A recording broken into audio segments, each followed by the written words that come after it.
They never were harmed. Now they've all been destroyed ever since the U.S. invaded Iraq, and now it's making war on Syria. So, again, what they're just all you can think, folks, is assume the government is always lying to you. Maybe you don't know what the truth is. You have to do a little investigation to see the truth. Let me ask you that question. They're all a bunch of liars. Let me ask you a question. Why?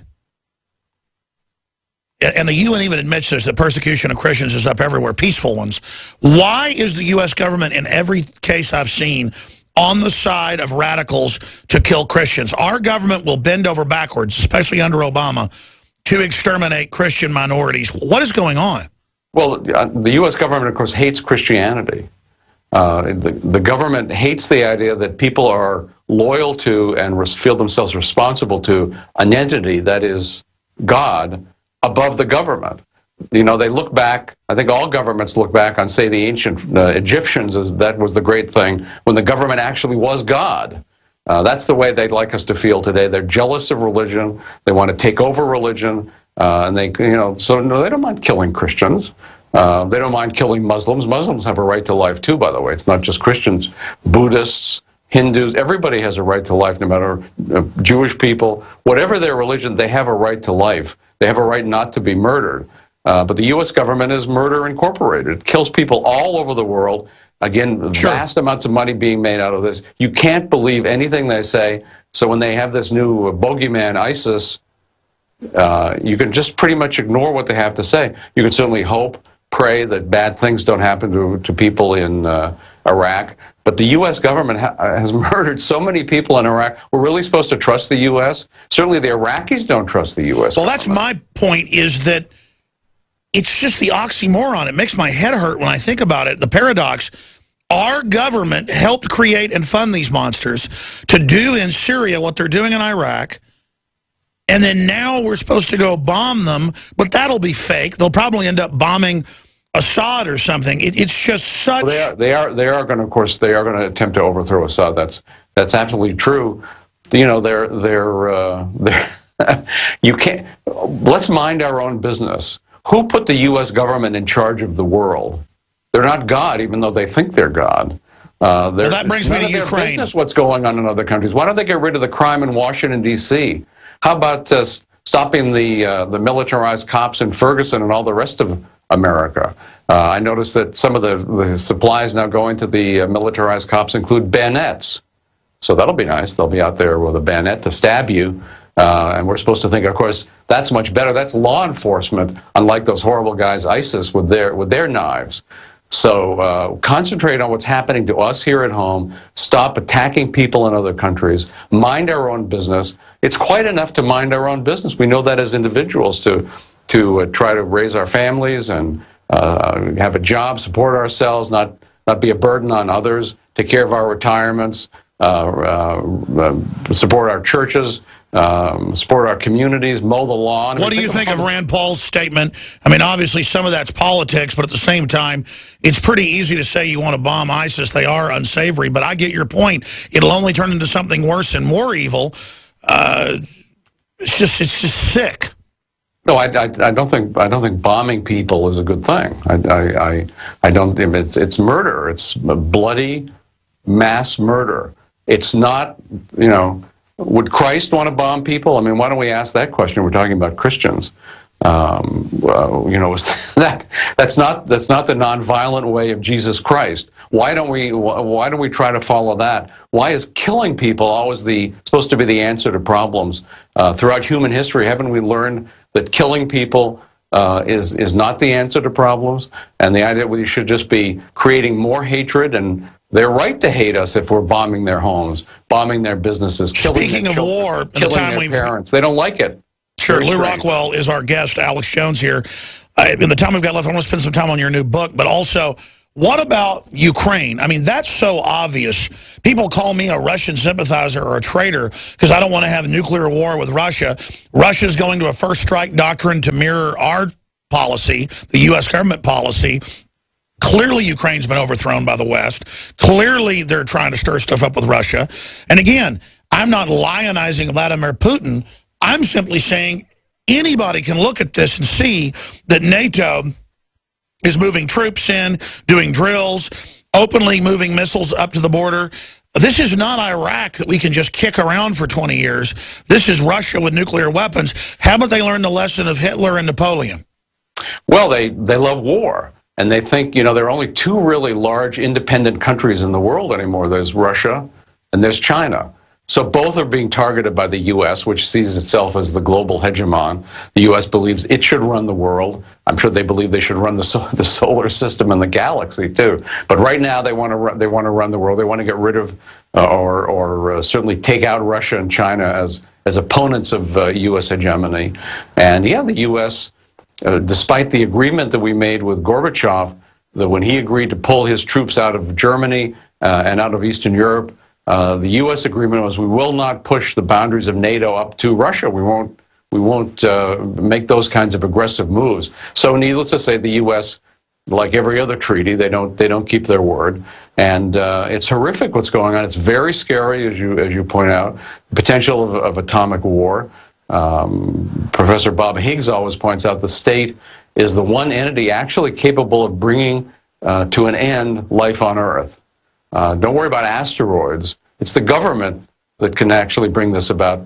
For example, with its vast storepiles of chemical warfare, of biological warfare, of atomic weapons. Yeah, I got a feeling they may actually destroy the Earth. They are so. Well, they have the capability, and they're certainly morally not above it. So, yeah, it's very scary business, and we have to be opposed to U.S. aggression in Ukraine. And I'm sure Putin's a politician. He's not a good guy, but he happens to be in the right here in the sense that we are aggressing against Russia.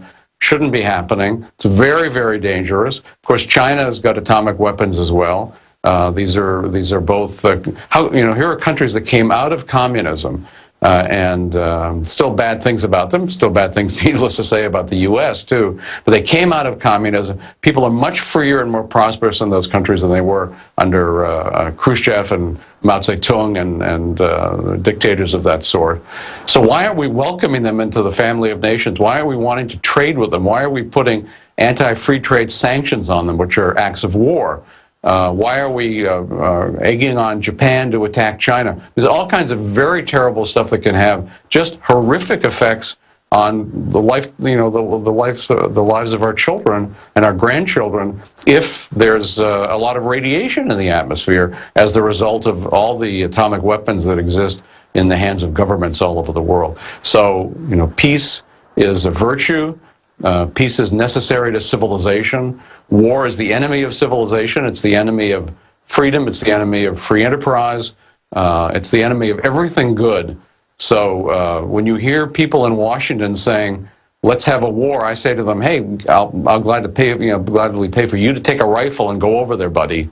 But don't try to get American kids to go. Don't try to involve our people. Mind your own business if you're a politician. Don't try to make mischief." Of course, advice that's not going to be taken, but that ought to be our attitude. Well, I was reading about the last of the Plantagenet kings who got killed in battle, and he certainly was corrupt and had his problems, but at least until about 500 years ago, a king had to actually be out front in the battle, and they were routinely killed. And so it was men against men with swords, certainly ugly, horrible, brutal. I don't romanticize it. But I can understand now it's robots, now it's drones. It's so disconnected, and the elites are so disconnected from what they're doing that I think we're in more danger now than we ever have been. And even Secretary of Defense Hagel said the, quote, world's blowing up right now, and it's because he's helping blow it up, of course. I agree, exactly. Yeah, exactly. In closing, but they're putting Terminator into effect, the Terminator movies into effect. Skynet. They're with all these drones and other kinds of military robots that will be able to kill on their own say-so. They won't even have to have a human tell them to kill. Day one, they're making them autonomous. To kill. And they'll be used against us as well. So this is a very serious situation, something we all have to worry about. We have to try to educate ourselves. We have to oppose what the government is doing. We have to resist, peacefully resist, because, of course, they've got all the weapons. We don't have the weapons. I agree. We're almost out of time. I want to plug Against the State, your new book, available at LewRockwell.com and bookstores everywhere, or Amazon. Come back in the next few months, and you can send some talking points. We've never done that, but if you sent me a blueprint of, say, 10 points about the book, we could do a whole hour specifically on your manifesto against the state. Lew Rockwell. Thank you. It'd be great to be back on the show, Alex. It's an honor to be on here today, and keep doing what you're doing. Thank you. It's great to hear you just absolutely indict and I think successfully convict those that worship at the altar of the state. And I just want to say a prayer for humanity that we don't let the state destroy us, because you're right. It's the ultimate threat. It killed the most people in the 20th century, 261 million people, according to University of Hawaii. Lew Rockwell, thank you so much. Thank you, Alex. All right. Coast to coast, direct from Austin. You're listening to the Alex Jones Broadcasting Network.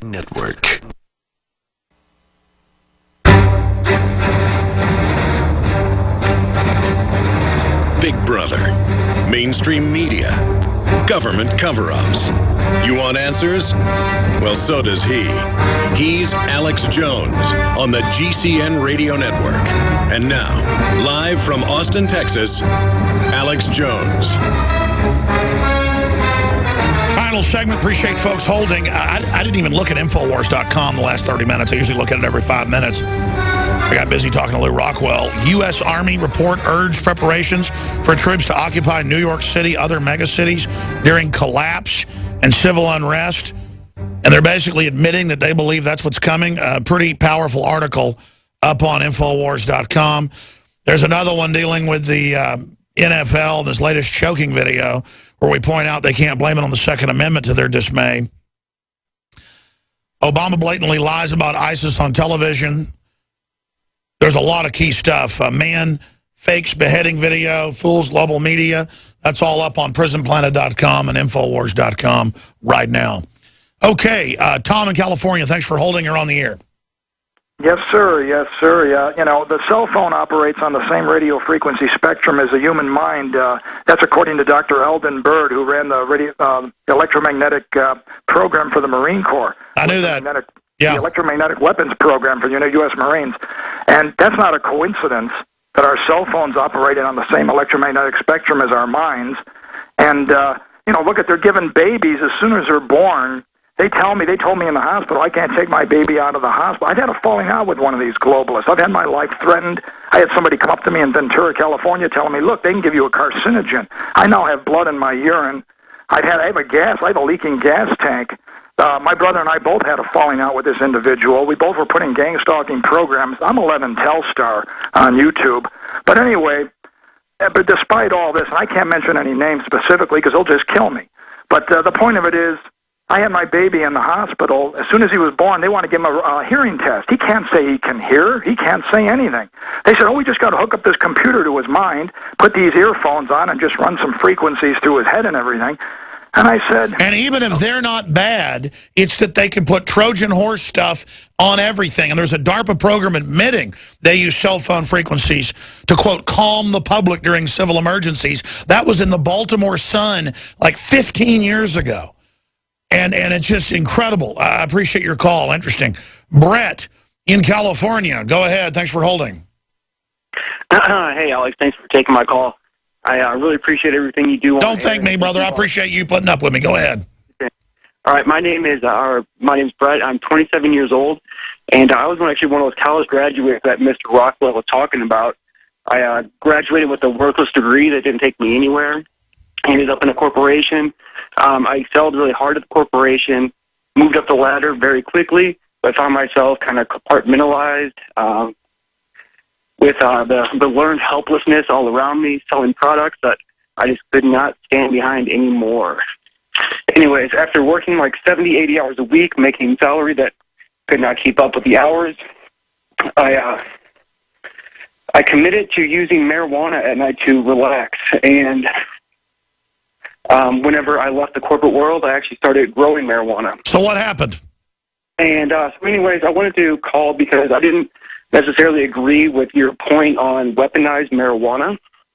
I think what we have right now is actually the cleanest marijuana that we have. All right, well, here's the deal. I know a lot of people can smoke pot. It helps them. and it's got a lot of medical benefits. I'm not going to get into that, but a lot of people I know, it ruins them. It turns them into zombies, and they're on it all the time, and marijuana is incredibly strong now, and so that was my view. But I hear you. I'm not, look, here's the thing. I'm for decriminalizing it. I don't want to lock people up for it.